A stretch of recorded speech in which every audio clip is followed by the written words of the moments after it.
E agora? Certinho? Certinho? Então vamos lá. Todo mundo ouvindo? O áudio tá bom? Direto de Berlim?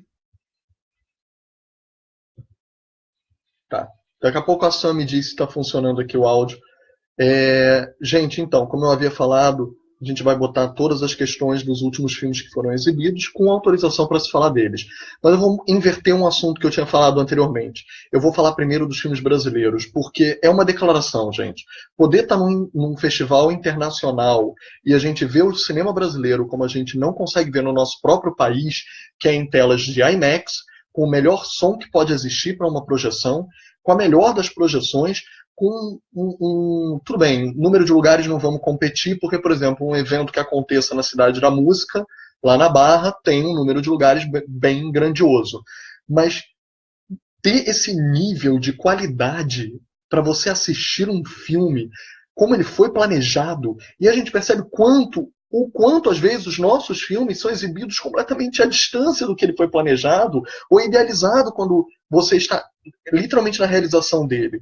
Então, por exemplo, filmes como Ex-Pagé, do Luiz Bolognese, que precisa do som, que precisa do extracampo, porque ele está falando sobre uma etnografia muito grande antropológica daquela questão indígena, em que ele está declarando através dos instrumentos, através dos cânticos, através do som da floresta, né, os índios retratados, que ali é uma docuficção, ele roteirizou o documentário, eles conseguem ouvir a motosserra cortando árvore numa reserva indígena proibida de se cortar, a quilômetros de distância, que a própria equipe do filme não consegue escutar. Então, se você, como filme, não consegue escutar a motosserra, que um microfone ampliado de uma equipe de filmagem técnica, profissional para isso, consegue captar e transmitir num cinema apropriado daqui de um festival de Berlim, e a gente vê no cinema brasileiro um áudio que começa a zumbir de maneira quase parecendo um barulho junto com o som, com a voz, e nem a gente entende o nosso próprio português no cinema, como comparar? A gente sabe as salas, eu não vou citar aqui, até porque não é demérito a elas, elas sobrevivem da forma que elas podem. Mas não tem comparação. Então, por exemplo, por que nós não temos uma exibição do nosso cinema, mesmo que seja em fase de pré-estreia, numa tela IMAX, por exemplo, que só temos uma? Eles não podem arcar com perder uma estreia americana de um blockbuster numa tela de IMAX, porque a gente não pode exibir, por exemplo, um Ventos de Agosto numa tela de IMAX, porque a gente não pode exibir um Boi Neon numa tela de IMAX, filmes que foram idealizados para uma imagem maior. Hoje a gente viu o Unicórnio na tela do IMAX. E, gente, olha só, foi um golpe do destino. Por quê? O Unicórnio do Eduardo, né, o Eduardo Nunes, já tinha sido exibido na Premiere Brasil do Festival do Rio, e foi o único filme do festival no ano passado que eu havia passado mal, não tinha conseguido ver e não consegui pegar a repetição. E calhou o destino de eu só conseguir vê-lo agora, justo aqui numa sala IMAX. Gente, é um filme completamente planejado para o IMAX, é em widescreen IMAX, com um som maravilhoso do ambiente da natureza, que está dentro do conto fabular que o filme conta, né? Não é à toa que o nome é Unicórnio. Não é a lenda do Tom Cruise, apesar de que imediatamente as pessoas vão fazer referência quando verem o primeiro unicórnio passar na tela, com aquele chifre. E é uma história muito mais centrada numa família a partir do ponto de vista das mulheres da família. A mãe, a filha e aquele pai que você não sabe o que aconteceu. Como eu disse, a gente ia falar sobre o tempo hoje. Por quê? A gente já havia falado sobre o tempo em outras lives, como, por exemplo, no La Prière, né, quer dizer, a reza, né, The Prayer, que me decepcionou bastante, em que os tempos não respeitam a evolução de personagem. Ela não se torna crível, porque você não consegue acreditar nos tempos propostos. E reza, resolve tudo naquele filme. Tudo. Tipo, peidou, reza, resolve. Então, assim, não importa, sem querer discriminar a reza, gente, eu acho que realmente é uma questão legítima. Mas um filme não ter conflito, não ter tensão, porque a reza é absolutamente uma única linha narrativa perfeita, intocável, do início ao fim, me desculpe, isso não é cinema. Eu posso ir na igreja e ter a mesma coisa. Então, eu não preciso de telão. Então, assim, o tempo é importantíssimo, é imprescindível para o cinema, e nós temos no Unicórnio um redimensionamento do tempo para o subconsciente.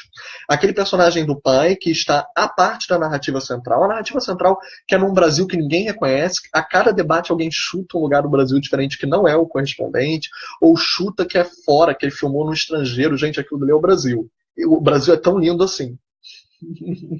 Mas numa tela de IMAX, eu tava vendo o filme, inclusive, na companhia de outros jornalistas brasileiros. Quando começou o filme, a gente chegou assim.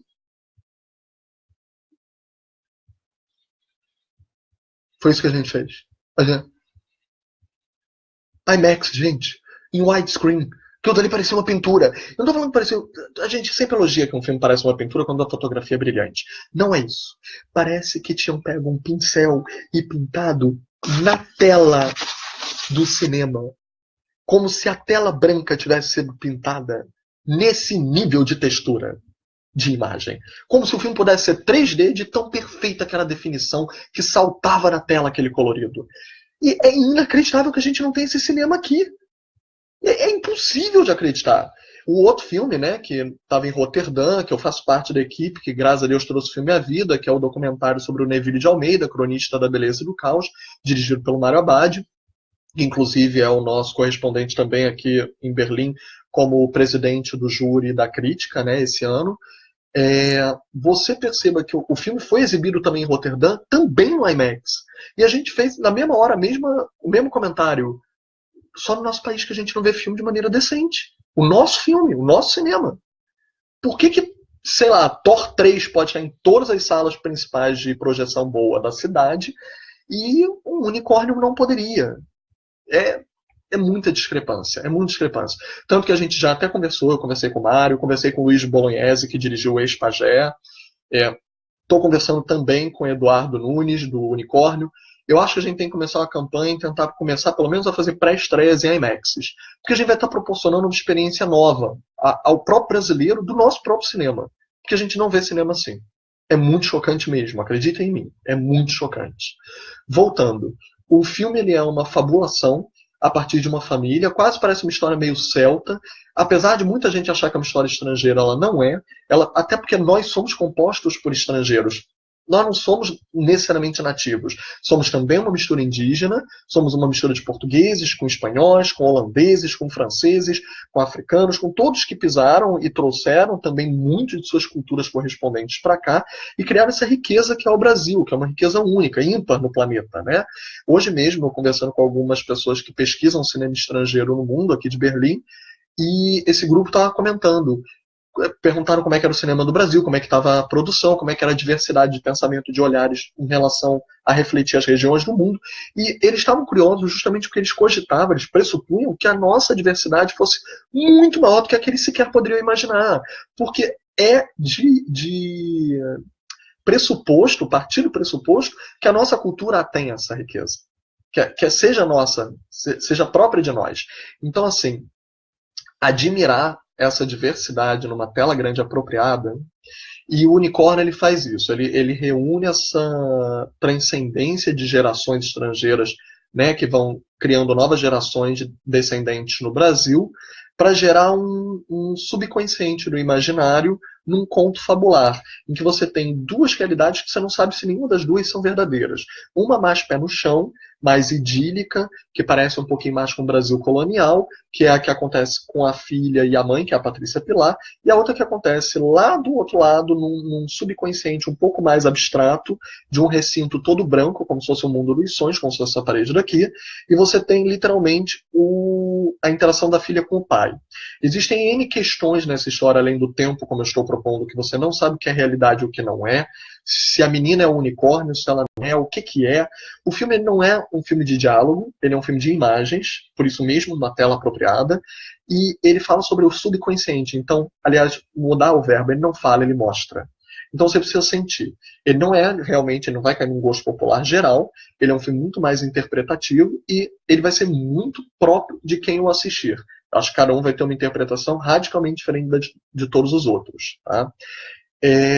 Mas muito interessante esse limiar entre o sonho e o pesadelo, a criação de um novo tempo, por causa do imaginário, do que é o presente real ou não, e do desejo, porque essa menina é um filme coming of age, de amadurecimento, Essa menina está crescendo, está começando a desejar e ser desejada. Ela tem medo que o jovem, né, que agora convive com ela na casa dela, e que pode ou não ser o novo namorado da mãe, e que pode ou não estar desejando a menina, e pode ou não adotar uma conduta inapropriada, nada disso eu estou ocultando de vocês. Eu não estou deixando de contar uma história. Só estou dizendo que essa história ela não se conta. Ela mostra com uma maneira interpretativa que abre um leque. Você entende o que você quiser. Pulando desse filme para outro filme brasileiro que nós vimos hoje, esse é uma estreia mundial, que foi o Tinta Bruta, da dupla de diretores Felipe Matzenbacher, desculpa, pronunciei errado, e do Márcio Reolon, que já tinham dirigido, por exemplo, o Beira-Mar, que já tinha tido uma boa carreira internacional, também estreou no Festival do Rio, e eu acho que eles conseguiram dar eu acho que foi assim uma receptividade muito boa, muito forte, também um bom candidato para o prêmio TED Awards daqui, que é o prêmio dado para filmes com temática centralizada em LGBTQ, e o filme ele dá um salto gigantesco de Beira-Mar. Eu achava Beira-Mar uma boa iniciativa, em que eles estavam começando uma linguagem própria, uma personalidade de cinema. Era uma história de um amigo que ia, né, rever o passado da família que ele não via há muito tempo, que ele tinha que fazer uma viagem para isso e levava o melhor amigo junto. Só que o melhor amigo vai porque ele tem uma paixão secreta pelo amigo, que, na teoria, é hétero, o outro é hétero. Então começa a haver uma tensão entre os dois, tanto entre a fraternidade e o desejo proibido, em que vai se criar o que está convalescente dos segredos de família, de um falecimento na família, que é o hétero, começa a depender do outro garoto, porque o outro é o único que está dando o suporte que ele precisa, e o quanto o outro só está ali porque, em troca, alimenta um desejo que não pode ser alimentado, né? É um filme sobre o silêncio e sobre o que é silenciado. Por incrível que pareça, ele é um filme unidimensional, porque esse silêncio ele perdura até o fim. E o que eles conseguiram com Tinta Bruta foi criar um filme que, ao invés de continuar um silêncio unidimensional, ele abre pluridimensional, em inúmeras direções. Inúmeras direções, personagens, morais, éticas. Eles criaram um filme extremamente complexo, que ele trata tanto das três questões que eu apontei no cabeçalho dessa live: o tempo, ele trata do erotismo, o desejo e a violência. E de uma acusação, até porque, como o filme é de Porto Alegre, é um filme que vem do Sul, que é uma região um pouco mais conservadora no Brasil, inclusive em relação aos direitos LGBTQ. Nós já ouvimos de outras obras, de outros artistas já fizeram pesquisas, como, por exemplo, o Silvério, né, que faz a grande peça BR Trans, volta e meia ela volta em cartaz. Quem não viu, veja BR Trans. E o Silvério ele fez laboratório em vários lugares do Brasil, um dos que ele considerou sobre pessoas trans, que ele considerou mais violentos contra a identidade não binária, né? Qualquer identidade não binária, foram algumas das regiões do Sul que ainda têm um certo pensamento, um estigma preso a convenções muito conservadoras. Então, o filme faz uma acusação à homofobia através de uma identidade que é obtida na dicotomia violência, inclusive a violência à própria identidade, porque tudo que ele aprendeu foi receber a violência, então ele retorna à violência e acaba contendo e suprimindo o próprio ser ele, e a questão do desejo e do erotismo, que aí a gente volta à questão do segredo, que já parece uma linguagem que eu acho que os dois diretores vão permanecer usando nos filmes deles, que é o silêncio. O segredo vai permanecer aqui, mas ao invés de ser unidimensional e silenciado até o fim, ele vai permanecer em relação a várias identidades que esse personagem vai assumir quando ele se liberta justamente por uma webcam, pela internet, onde ele consegue ser múltiplo para todos. Então, ele começa a alimentar um personagem de uma performance que ele faz. O filme tem altas doses de erotismo, mas extremamente profundamente ligado às artes plásticas. Como e por quê? A performance dele envolve tintas que ele coloca no próprio corpo e que ele vai espalhando em si, que elas brilham no escuro, dependendo da cor, dependendo da forma como ele as coloca, ele dança, e essa performance vai se sexualizando de acordo com o que a pessoa paga dentro da internet para que ele avance. Essa performance do incógnito, da identidade que não é revelada, da liberdade que ele não tem na vida real, de um segredo que é guardado quase até o final. Diferente do filme anterior, que eles guardam até o final, esse filme ele desvela mais ou menos na metade até, tudo que você não havia tido de informação até então. E ele consegue desdobrar outras questões mais. Acho até, o filme tem 3 capítulos, o primeiro capítulo é o da irmã do protagonista, o segundo é o de quem vai fazer o par romântico dele, que aliás é uma revelação no filme. Eu até esqueci o nome do ator, eu vou pegar aqui para vocês, porque ele está incrível, literalmente incrível, que é o... A revista Não Informa. Legal, muito legal, gente. Obrigado. Olha que é o catálogo da edição, hein? Daqui a pouco eu vejo aqui para vocês. Mas ele tá uma revelação incrível e ele alimenta o protagonista, ele complexifica o protagonista, e o terceiro capítulo, enfim, vai ser a identidade do próprio protagonista, que ele vai recuperar e ter a independência dele de novo para ser, o que ele não havia conseguido ser até então. Esse coadjuvante que rouba a cena, ele vai acrescentar inúmeras questões para além da camada unidimensional LGBTQ. Ele vai acrescentar a questão de raça, ele vai acrescentar junto com o grupo que vai vir com ele questões mais paralelas a não só o G, vamos dizer, né, do LGBTQ, ele vai trazer um casal lésbico, por exemplo, a questão territorial, quando elas vão falar, principalmente as moças, né, do casal, vão dizer as regiões em que elas se sentem confortáveis, as que elas se sentem atacadas, as que elas têm a memória afetiva, as que elas tentam criar uma nova, mas lhes é hostil, e essa hostilidade é a violência que tem tanto sobre o próprio corpo quanto aqueles que retornam, do tal segredo do início que não posso falar, é melhor vocês guardarem. E o que é lúdico é justamente a performance. O filme tem muito de artes plásticas, porque as performances são extremamente artísticas, envolve dança, envolve as tintas, envolve iluminação e sombreado, e me lembrou muito algumas das construções visuais imagéticas, por exemplo, que a Paula Gaetan, diretora brasileira, costuma fazer nos filmes dela. Ela própria é uma artista plástica, ela também faz nos filmes dela um pouco, ela traz, né, essa plasticidade para a obra narrativa que ela cria no cinema. E o filme consegue criar impactos. Tanto que quando o coadjuvante ele dá uma afastada depois do segundo capítulo, eu pensei, o filme agora vai cair, vai perder o ritmo, até começa a perder o ritmo, e eu digo, não vai conseguir sobreviver sem aquela força, aquele furacão que aquele personagem estava trazendo. Que trazia uma consciência que o outro personagem, não porque não está sendo bem interpretado, está, mas porque faz parte do protagonista ser passivo, ser compassivo. Ele é compassivo à vida por causa das violências que ele sofreu e internalizou. E o outro retorna ele a viver. E faz um par com ele nas performances, o que ativa essa potência que os dois viram. E são uma trilha sonora fantástica, uma das melhores trilhas sonoras desses tempos recentes, e tem tudo a ver com o filme. Tanto que outra preocupação que eu tinha no início é que o filme seria muito baseado em cima das performances, porque as performances realmente são muito boas, as danças, os ângulos trabalhados para formular essas danças, as danças vão se tornando cada vez mais eróticas, mas elas têm um sentido, elas têm uma função para isso, e se torna estético na tela de cinema. Não é uma coisa de nicho, não é, vamos dizer, para agradar a um olhar de nicho. É para agradar a todos. Da mesma forma que você iria num museu e você veria uma estátua de Davi está nu, e qual o problema? Isso não te atinge absolutamente nada, e você sabe que aquilo é uma estátua muitíssimo bem feita. E você vê o teto da Capela Sistina, e você vê que tem um bando de gente nua, e aquilo dali não é um erotismo que te ataca nem te ofende. Então, as pessoas têm que ficar um pouco menos chocadas, eu acho, com a arte que cria a partir do corpo, já que nós tivemos exemplos recentes de besteiras que dizem o contrário, né? Mas o filme consegue adotar o corpo, adotar a nudez, adotar a sexualidade, inclusive a sexualidade homoafetiva, de uma maneira extremamente estética, até porque eles estão no escuro, brilhando com tintas coloridas. É uma situação muito interessante na construção, juntamente com a trilha sonora, criando momentos muito mágicos. E que eu pensei, eles vão perder no momento que desligarem a música, no momento que eles tirarem a tinta. Até é um personagem do filme, a tinta, isso vai ser colocado em questão, se o protagonista consegue ser ele sem a tinta. E eles conseguem manter. Eu acredito que no terceiro arco eles botam um Deus ex machina para criar uma situação completamente à parte. Parece que veio assim, nossa, como é que a gente acaba o filme? Vamos criar uma coisa do nada.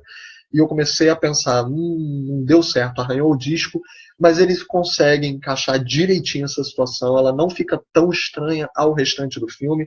É uma violência extra, mas que remete ao segredo da violência inicial e que era necessária para recuperar a identidade a partir de assumir o eu, e essa violência conseguir se romper da bolha que estava violentando a si própria.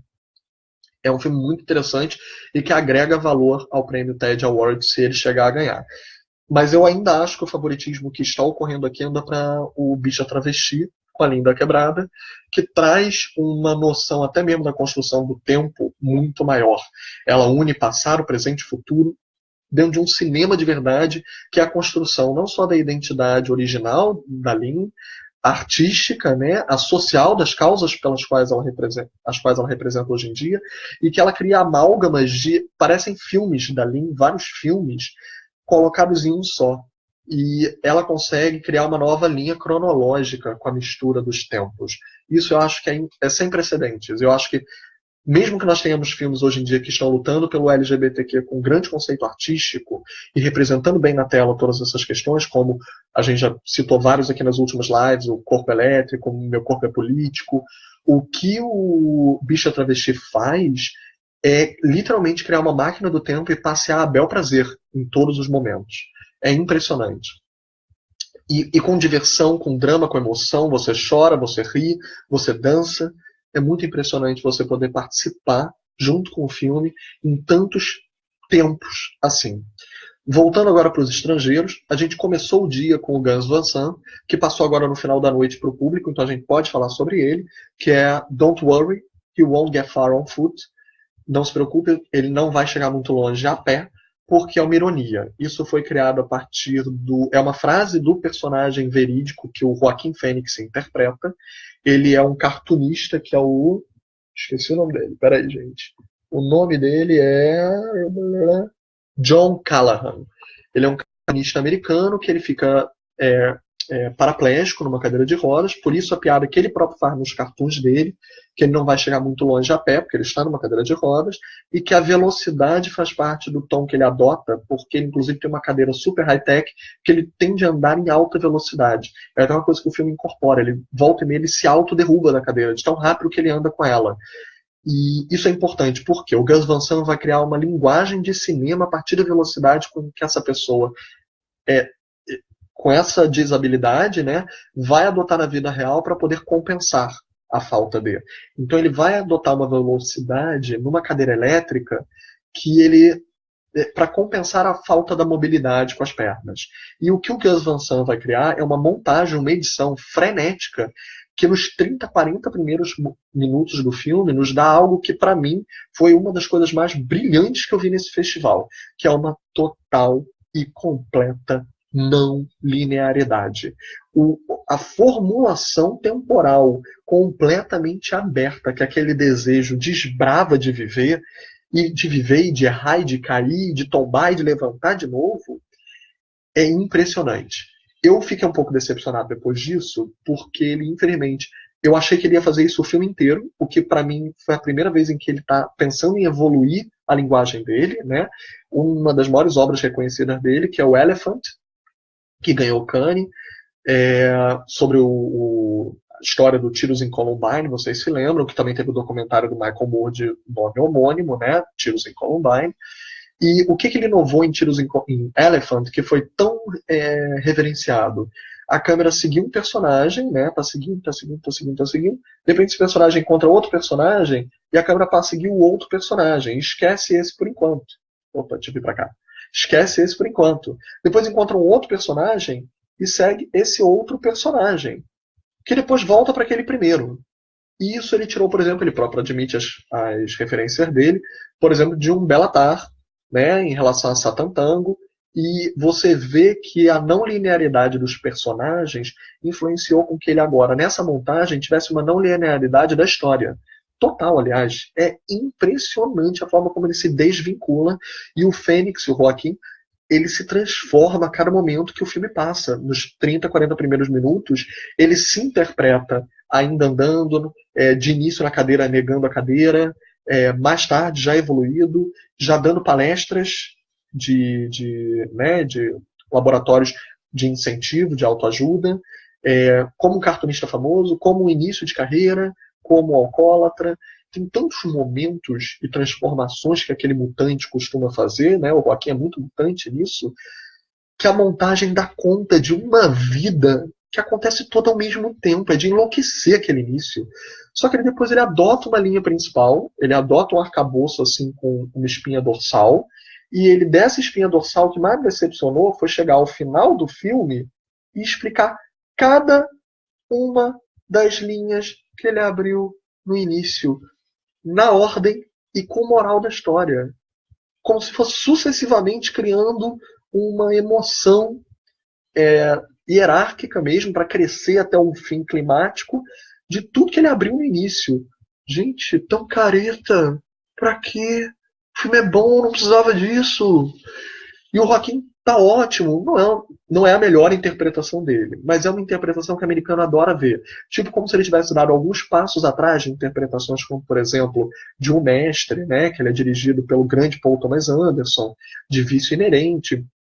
Ele dá alguns passos atrás e faz algo mais tradicional, ainda assim imprescindível, como a recuperação dele no hospital, totalmente mobilizado, só com movimento facial, na cadeira de rodas, totalmente alcoolizado, na sarjeta. São vários momentos que ele cria, mas são momentos que o americano costuma associar mais facilmente a uma grande interpretação. Aquela que muda muito fisicamente, cabelo, sobrancelha, a cor, né? Ele está com um laranja meio cenoura. Então, assim, ele está maravilhoso, mas é uma interpretação muito mais reflexiva dos gestos, né, de uma expressão corporal, do que aquela contida de alma que ele tende a ter muito mais desenvolvido em outros filmes. Ele não é o único, tem outros camaleões no filme. O principal que eu acho que tem que merecer a menção honrosa, que ele está maravilhoso, ele rouba algumas cenas, é o Jonah Hill. Jonah Hill, que todo mundo conhece, ele já anda vindo de um momentum que cada vez mais ele está melhor. O último momento, por exemplo, que ele havia sido super injustiçado foi como coadjuvante no Lobo de Wall Street, que ele está maravilhoso, quem se lembra, e ele cada vez está emagrecendo mais, né? Vocês sabem que ele anda fazendo uma dieta, tipo o nosso Leandro Hassum, e ele era gordinho, ele inclusive era um comediante que fazia humor em cima do peso dele, e agora cada vez mais ele está mais magro e ele está irreconhecível nesse filme. Não porque ele está magro, mas porque ele criou uma persona radicalmente diferente de tudo que ele já fez na carreira dele. Ele chega às vezes a outshine, ofuscar o Joaquin Phoenix. Impressionante assim. Mas o filme encareta, infelizmente. No início do filme a gente estava olhando assim uns para os outros dizendo, nossa, chegou o Urso de Ouro. Aí da metade para o fim o filme desanda e não conseguiu alcançar aquilo que a gente esperava da genialidade do início. Mas há uma genialidade ali contida. O que nos faz chegar ao finalmente. Vamos lá. A genialidade contida em pequenos momentos de 4 horas de um musical cantado a capela sem instrumentação.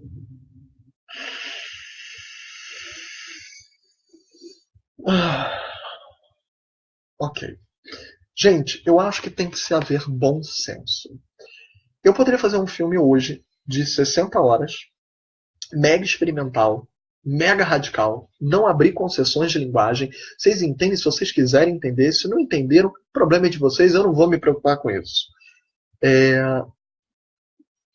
Olav Dias é inegavelmente um artesão de cinema.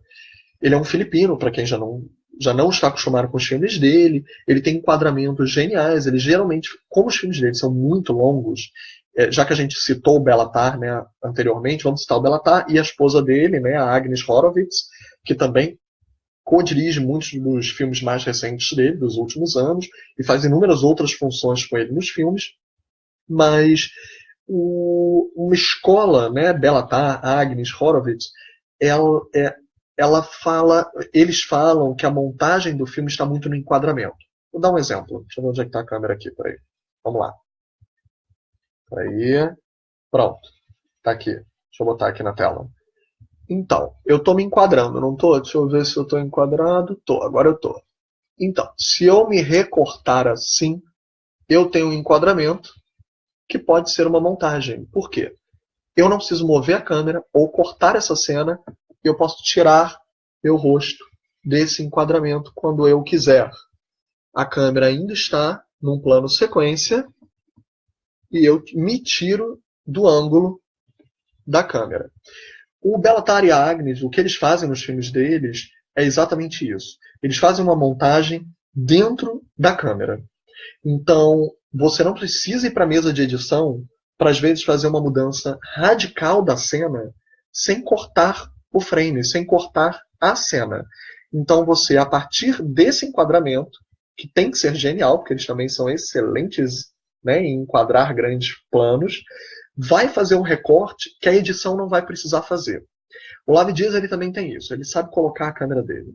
E ele sabe colocar a câmera dele a partir da luz, da sombra e do dimensionamento, né, do eixo XY dos personagens. Então, nesse filme, ele faz um trabalho muito inovador. Ele tem 4 horas de duração, num filme que é quase todo filmado no primeiríssimo plano. Ou seja, ele tá aqui, gente. O tempo inteiro, ele tá muito próximo. Ele tá na tua cara. Foi curioso até, porque eu não gosto geralmente de sentar lá na frente, apesar daquela brincadeira da frase famosa, que até o filme Os Sonhadores repete a frase, aí todo mundo adora porque virou cult. Sente na primeira fileira, porque você será o primeiro a receber o filme. Ele vira tridimensional porque a luz chega primeiro em você. Olha que lindo, você é um privilegiado por ficar com o torcicolo. Que se foda-se o torcicólogo. O torcicólogo... O torcicolo, não consigo falar a palavra. Deve ser, tô embriagado de sono. Até porque hoje eu já me perdi, celular já queimou, me confundem com italiano, começam a falar italiano comigo, não, eu digo inglês, pelo amor de Deus, inglês eu não sei falar. Alemão, então você vai falar inglês, começa a falar italiano comigo, pelo amor de Deus, vai escapar. Só quero informação de onde eu tô. Então, voltando. O que acontece com o filme é que esse primeiríssimo plano que o Lavi Dias trata consegue criar um dimensionamento de quadro impressionante, quase que tridimensionalizado. E, curiosamente, eu sentei rara vez na primeira fileira, por causa de colegas que sentam lá e dizem, não, senta aqui dessa vez. A gente tinha levado comida para aguentar as 4 horas, sentamos na primeira fileira. Gente, o filme parecia 3D. Ele parecia 3D de tão próximo que ele estava da tela. Meu Deus, tá na cara de vocês? Então, ele parecia isso. Tão impressionantemente assim. Então, se a chuva estava chovendo, ela estava chovendo na tua cara. Não é a música da Nitro, da Pablo Vittar. Na tua cara, tua cara. O filme é assim. Tecnicamente, em termos de linguagem, ele realmente me impressionou. Esse primeiríssimo plano que ele utiliza e que ele faz uma impressão, né, de grande angular, priorizando um aumento, uma ampliação da imagem que está no meio e distanciando aquelas que estão nas laterais, né? Peraí, deixa eu botar aqui assim. Então, essa está distante, o meu dedo ali está distante, e eu vou para frente num primeiríssimo plano, está mais próximo. O que ele faz com isso é impressionante. Mas a música é muito chata. É insuportável. Por quê? Vamos lá. Isso ele tem que fazer, né? Gente, como eu gostaria de poder dizer pra vocês, gente, ele faz um filme tão hermético que eu não entendi o filme. E porque eu não entendi o filme, não é pra mim, não é o meu gosto. Então, não dá pra entender o filme. Então, não vamos ver, não. Não podemos falar isso. Dá pra entender o filme. Ele realmente tem um pensamento por trás do cinema dele. E é genial. O que ele pensa é genial, mesmo que dê certo ou não dê certo, ou te comunique ou não te comunique. Vamos para o que diabos ele pensou. Isso eu estou falando na minha interpretação, eu não pude ir à coletiva de imprensa dele, eu estava entrevistando o Luiz Bolognese, né, do ex-Pajé, no mesmo horário. Mas o que acontece é muito claro. Ele está fazendo uma crítica a um período de lei marcial nas Filipinas, principalmente numa região muito pobre, muito humilde, perto das florestas, da selva, em que havia milícias que dominaram aquela região e começaram a comandar ali. Eles matavam a bel prazer, eles sumiam com cidadãos, como se fosse a nossa ditadura, né, que até hoje não se encontra pessoas ou identidades, que a família até hoje está em luto, de pessoas desaparecidas, não podem nem encerrar o luto, e eles começaram, essas milícias que começaram a mandar, a fazer mitos de, como é que eu posso dizer isso? De uma invenção psicológica a mandar naquela comunidade pelo medo. Então, por exemplo, eles criaram a figura da bruxa, é tudo baseado em fatos reais, eles criaram a figura da bruxa, eles criaram a figura do homem mágico, o homem sábio, cuja palavra é perigosa, né? Como muitas vezes no mundo a palavra é perigosa, então vamos caçar os livros, vamos caçar o sábio, que é um tema recorrente dessa edição do festival, que diz que várias mostras estão com os filmes falando sobre censura da arte, da cultura e da identidade, e criticando essa censura. Esse filme também recai nesse tema.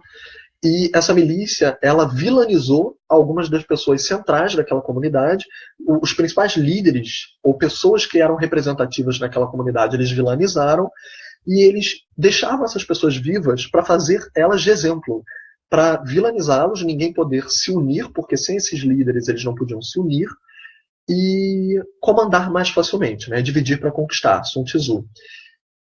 Porém, tudo isso é cantado. Não há um diálogo no filme, é tudo cantado, sem nenhum instrumento, sem nenhuma musicalidade. Gente, se esse exército matou tanto, e isso é um musical, o que o Abdias faz é como se fosse a nova onda da gourmetização da comida. Ele traz uma comida desconstruída. Então ele traz um musical desconstruído. Vamos dar um exemplo. Vocês já comeram uma cheesecake desconstruída?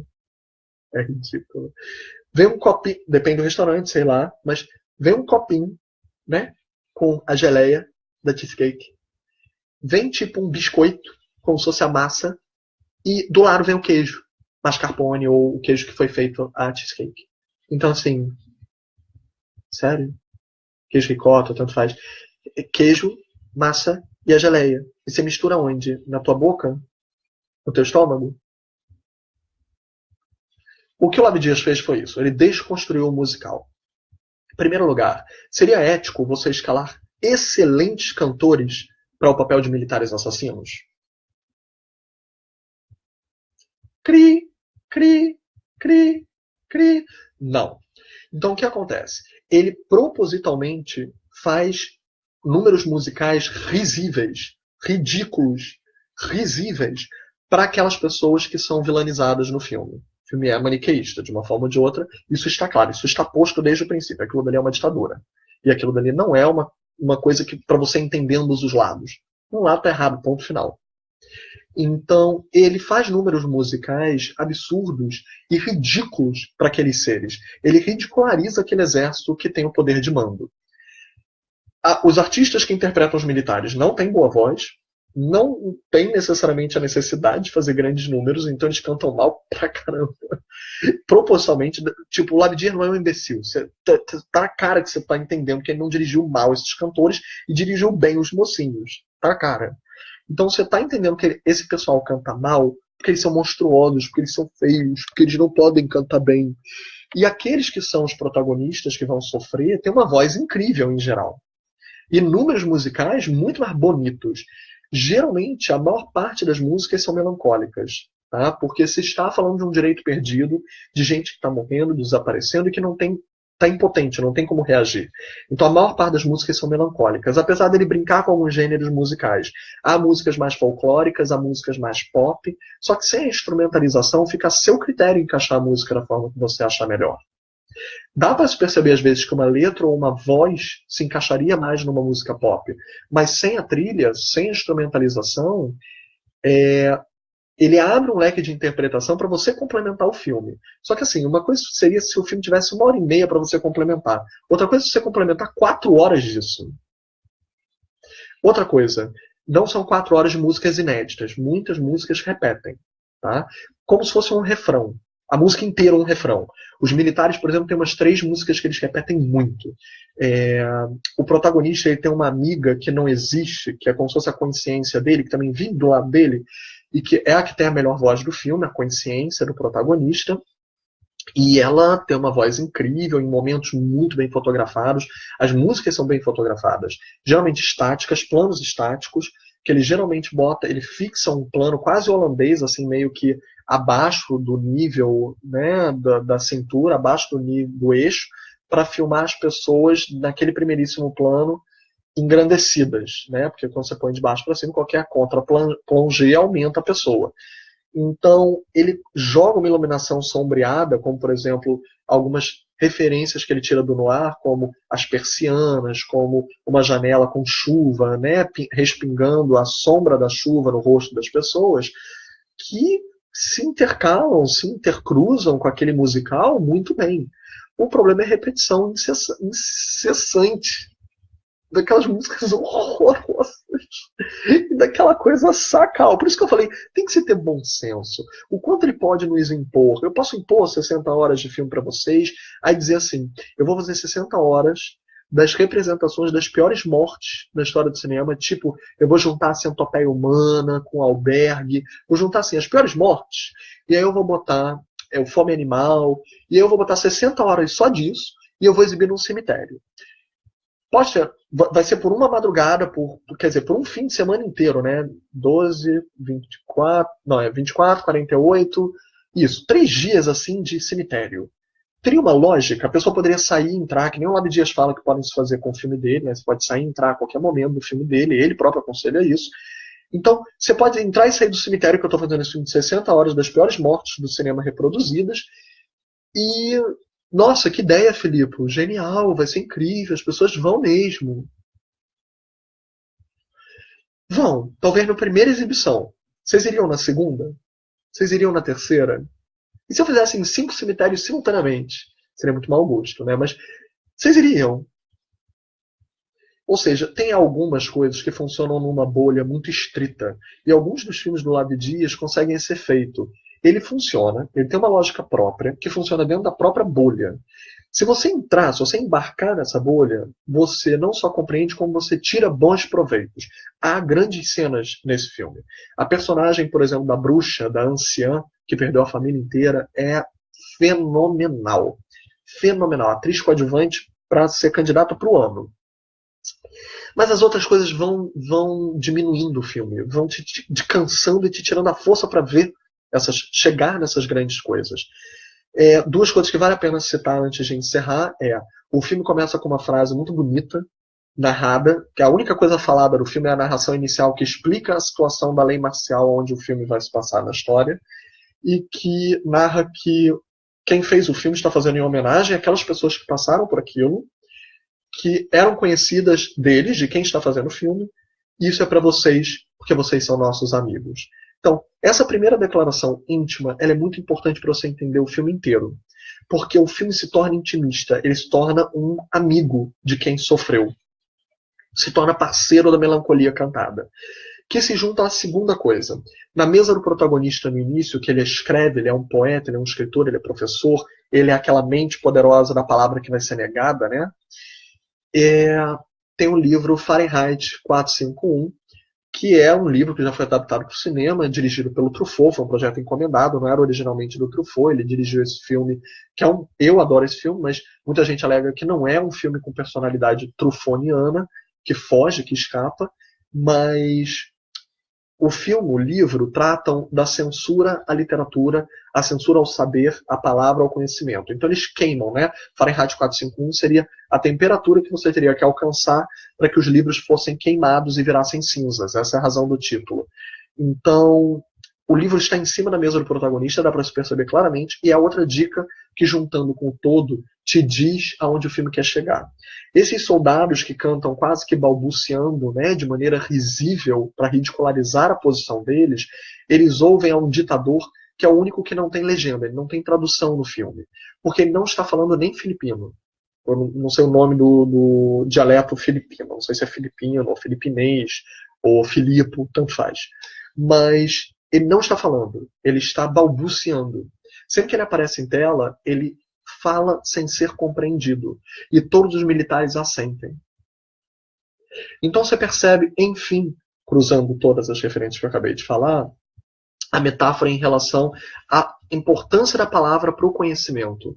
Aquelas músicas cantadas são um sentimento, principalmente as melancólicas, dos protagonistas, que evocam muito na letra a natureza, o passado, né, os antepassados, a reivindicação de um território, de uma herança natural, e enquanto que a música dos vilões, né, dos militares, ela é mais jocosa, sarcástica, ela é muito mais material, materialista, ela se liga no que eles estão usurpando. Isso se liga à palavra que é negada, dos livros que são queimados, do Fahrenheit, né, e do protagonista que vai ser calado, da anciã que vai ser calada, vai ser tida como bruxa e vai ser vilanizada, do líder da aldeia que vai ser vilanizado, da esposa do protagonista que vai ser vilanizada. Essas questões todas interligadas explicam por que ele precisava de um musical. Porque só sentindo a emoção da voz você entenderia o que é ser silenciado. 4 horas disso para você entender um massacre de uma lei marcial. O que está em contraposição, eu esqueci de mencionar, com outro filme que a gente viu hoje, que eu até esqueci de botar no cabeçalho, também na competição, assim como do Lave Dias, que é o Utoya 22 de Julho. Eu vou ser breve, porque é um filme sucinto, é um filme bem curto, e ele é bem sucinto. Vocês se lembram da data 22 de julho de 2011, na Noruega? Ocorreu um massacre. Esse massacre, ele ocorreu explosões em Oslo, e a ilha de Utoya, que também fica ali na Noruega, tinha um acampamento de jovens que foi massacrado. Pessoas foram para lá armadas e começaram a atirar sem razão, aparente inicialmente, e a aniquilar todos aqueles jovens. O filme não é um documentário, o filme é uma ficção. Eu já havia postado na minha timeline o debate dele sem poder falar sobre ele. E há uma questão ética da gente falar sobre um filme, fazer um thriller de dezenas e dezenas de jovens sendo assassinados na tela. O filme segue uma linha narrativa a partir de uma personagem, ele tem uma protagonista, ele adota uma câmera meio Bruxa de Blair que a segue tremeluzente, sem precisar de foco, e que só tem foco quando ela cai assim na floresta, e ela está respirando, e a câmera se aproxima. Tipo assim, né? Bruxa de Blair.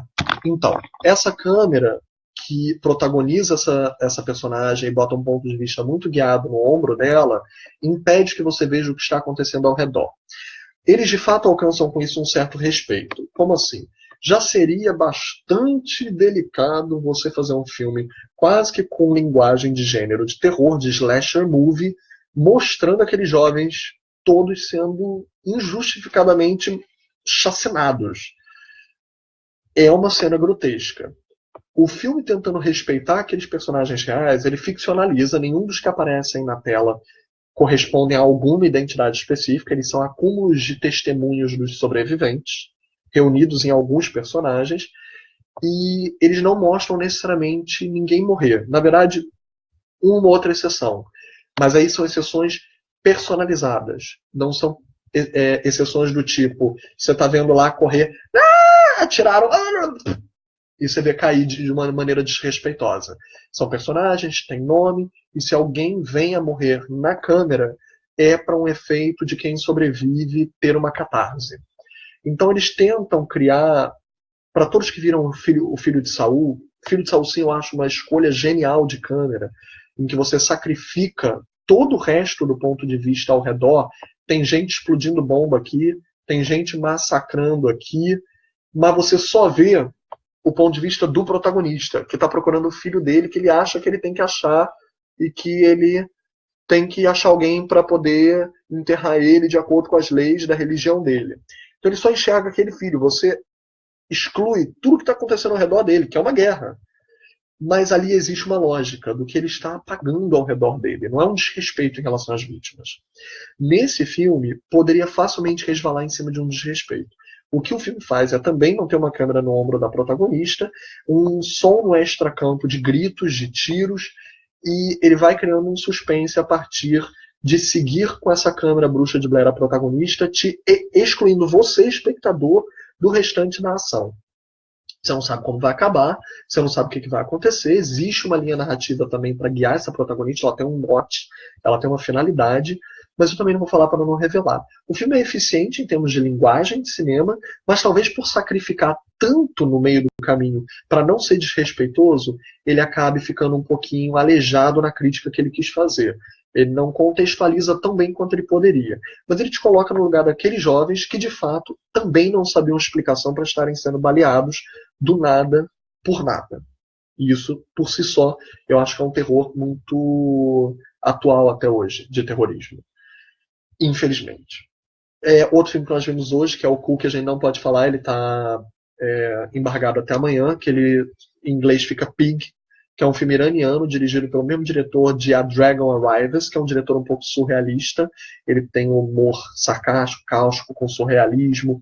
Amanhã a gente fala melhor sobre esse filme. E várias novas vários novos filmes amanhã a partir da competição que vai continuar, e a Mostra Fórum também, que está muito boa, está excelente, com muito mais regionalidades do mundo do que apenas a mostra principal está exibindo no momento. Lembrando que alguns dos filmes brasileiros estão na Mostra Doc, né, como o Ex-Pagé. Hoje foi anunciado que o Ex-Pagé está entre os 6 finalistas para o prêmio de documentário.